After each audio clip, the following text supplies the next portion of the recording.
দীঘায় আজ দুপুর আড়াইটায় গড়াবে রথ, তুঙ্গে উন্মাদনা। প্রস্তুতি খতিয়ে দেখলেন মুখ্যমন্ত্রী। এক ঐতিহাসিক সন্ধিক্ষণের সাক্ষী হতে চলেছে পূর্ব মেদিনীপুরের দীঘা।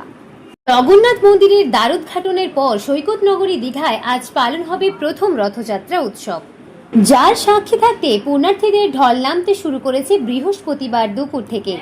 2 লক্ষের বেশি ভক্তের সমাগম হবে বলেই জানাচ্ছে রাজ্য প্রশাসন। শেষ বেলার প্রস্তুতিও চলছে জোর কদমে। চন্দননগরের আলো, রঙিন পতাকা থেকে শুরু করে ফুল মালায় কার্যত মুড়ে ফেলা হচ্ছে গোটা দীঘা শহরকে। সকলের অপেক্ষা শুধুমাত্র সেই মাহেন্দ্রক্ষণের, যখন মাসির বাড়ি যাওয়ার পথে রথের চাকা গড়াতে শুরু করবে। বুধবারই দীঘায় এসে পৌঁছেছেন মুখ্যমন্ত্রী মমতা বন্দ্যোপাধ্যায়। বৃহস্পতিবার দুপুর 1টা নাগাদ মন্দিরে এসে রথযাত্রার প্রস্তুতি, নিরাপত্তা ব্যবস্থা খতিয়ে দেখার পর রথযাত্রার নির্ঘণ্ট ঘোষণা করেন মুখ্যমন্ত্রী।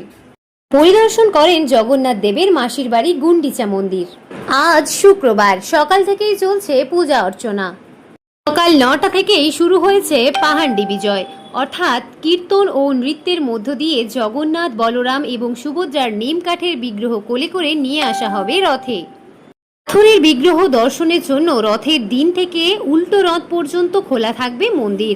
দুপুর 2টোয় রথের সামনে বিশেষ আরতির আয়োজন করা হয়েছে, যাতে যোগ দেবেন স্বয়ং মুখ্যমন্ত্রী। নৃত্য পরিবেশন করবেন জাপান, ইউক্রেন, রাশিয়া সহ বিভিন্ন দেশ থেকে আসা 50 জন বিদেশি।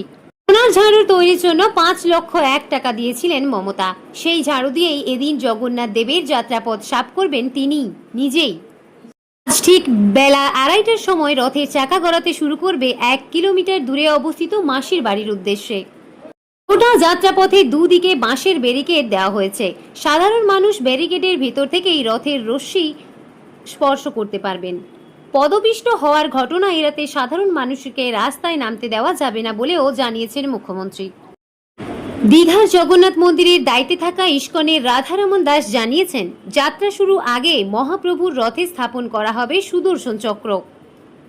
জগন্নাথ দেবের সুরক্ষার দায়িত্বে এই চক্রের। সুদর্শন চক্র সুরক্ষা ব্যবস্থা খতিয়ে দেখে চড়বেন দেবী সুভদ্রার রথে এবং ঠিক তারপরই শুরু হবে রথযাত্রা। স্নান পূর্ণিমা থেকে টানা 15 দিন মন্দির বন্ধ ছিল, ফলে বৃহস্পতিবার সকাল 7টায় নেত্র উৎসবের মধ্য দিয়ে দরজা খুলতেই মন্দিরে উপচে পড়ে মানুষের ঢল। এদিকে গুন্ডিচা মাসির বাড়িতেও প্রস্তুতি চলছে জোর কদমে।